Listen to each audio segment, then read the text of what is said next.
ये बात है यीशु मसीह के जन्म के 9 दशकों बाद की।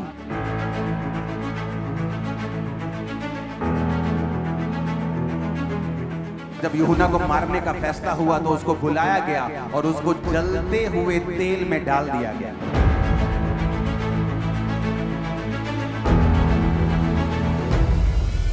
और हिस्ट्री बताती है कि यूहन्ना जलते हुए तेल से बाहर आया और उसके शरीर पर एक भी खरोंच का निशान नहीं था।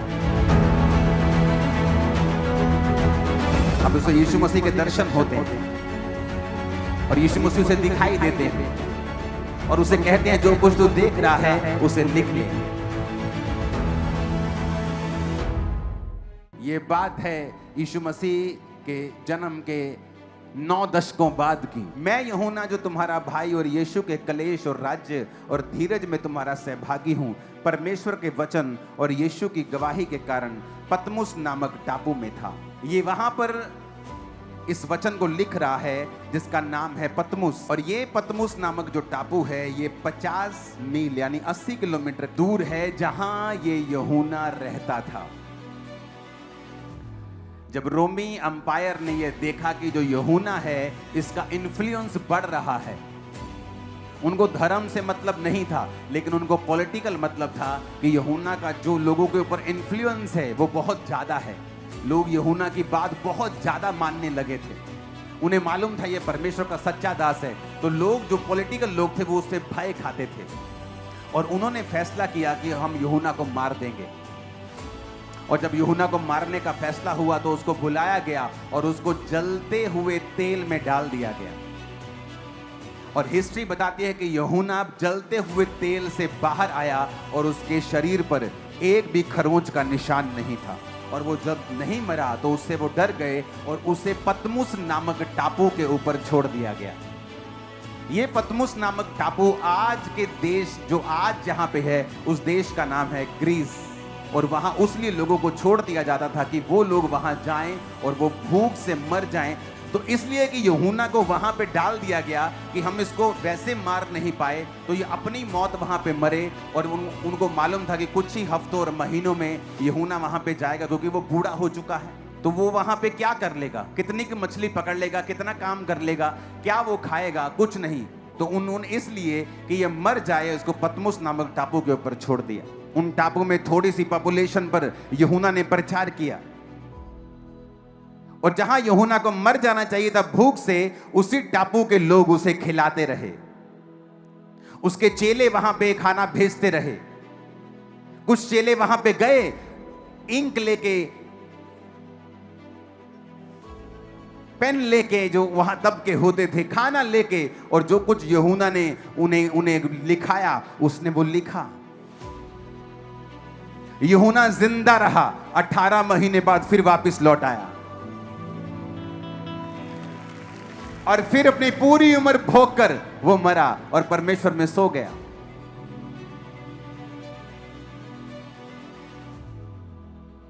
जब परमेश्वर काम करने में आता है वो राजाओं को भी फेल कर देता है। वो ये दिखाता है कि मैं राजाओं का राजा हूं।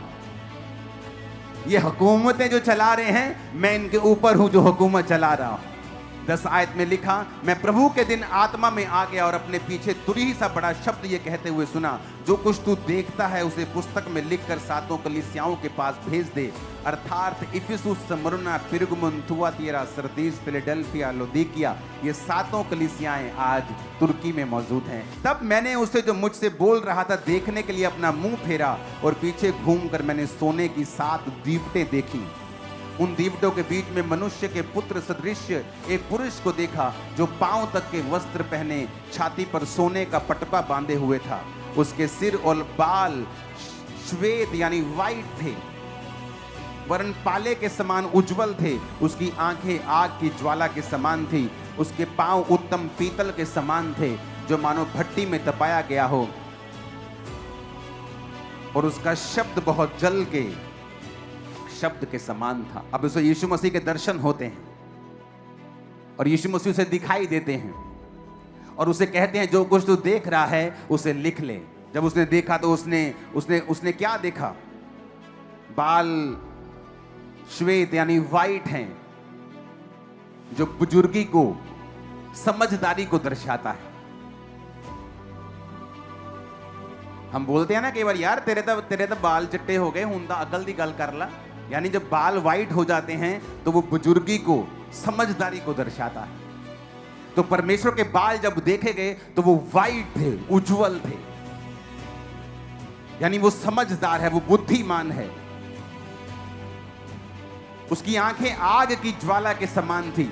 जब आप आग में चीजों को डालते हैं, जब आप सुनारे के पास जाते और बोलते ये सोना मेरा जरा करना, इसको बेचना है, तो वो आपकी शक्ल देख के आपको पैसा नहीं देता, वो सोने को आग में डालता है, क्योंकि आग झूठ नहीं बोलती, इंसान बोलता है। आग दिखा देती है कि इसमें कितना सोना है और कितना पीतल है और कितनी चांदी है और कितनी अशुद्धता है। तो जब परमेश्वर ये दिखा रहा है कि मेरी आंखें आग की ज्वाला के समान है, यानी मेरी आंखों से कुछ भी छुपा हुआ नहीं है। मैं तुम्हारे मन की बातों को भी जानता हूं, जो तुम्हारा दुश्मन सोचता है ये भी जानता हूं, जो तुम्हारे लोग सोचते हैं मैं ये भी जानता हूं। तुम मेरे सामने जब आते हो तो मैं सब देख सकता हूं, क्योंकि आंख जो ज्वाला है, आग के समान उसकी आंखें हैं, उससे कुछ भी छुपा हुआ नहीं है। वो तुम्हारी हर एक सीक्रेट को जानता है। उसके आगे लिखा, उसके पांव उत्तम पीतल के समान थे। जिन भट्टियों में चीजों को क्रश किया जाता है वो पीतल की होती हैं मोस्टली। पीतल एक हार्ड धातु है, ये मोल्ड नहीं होती, ये खराब नहीं होती, ये खत्म नहीं होती, टूटती नहीं जल्दी।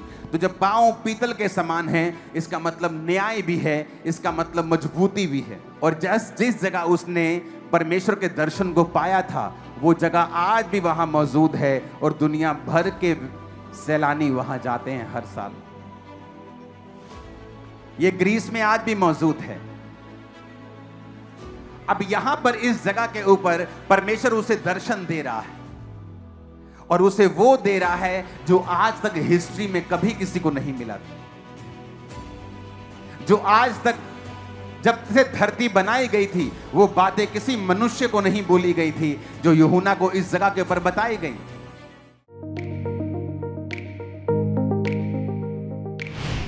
परमेश्वर के दास के द्वारा दिए गए जीवित वचनों और गहरे आत्मिक भेदों को जानने के लिए आप हमारे YouTube चैनल को अभी सब्सक्राइब करें और बेल आइकन को दबाना ना भूलें, ताकि हर एक नई अपडेट और अनाउंसमेंट सबसे पहले आप तक पहुंच सके।